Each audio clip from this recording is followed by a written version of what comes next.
توکل، جب تمہیں یقین ہو جائے کہ اللہ کے فیصلے ہی ہمارے لیے بہترین ہے۔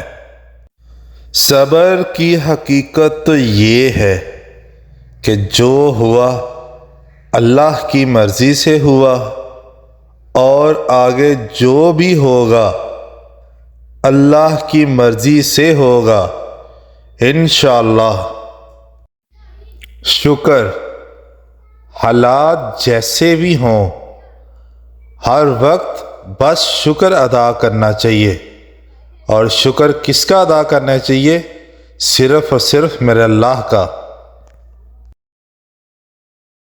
زندگی میں دو شخصیتوں کا بہت خیال رکھنا، ایک وہ جس نے تمہاری جیت کے لیے سب کچھ ہار دیا، یعنی کہ تمہارا باپ، اور ایک وہ جس کی دعاؤں سے تم سب جیت گئے، وہ ہے تمہاری ماں۔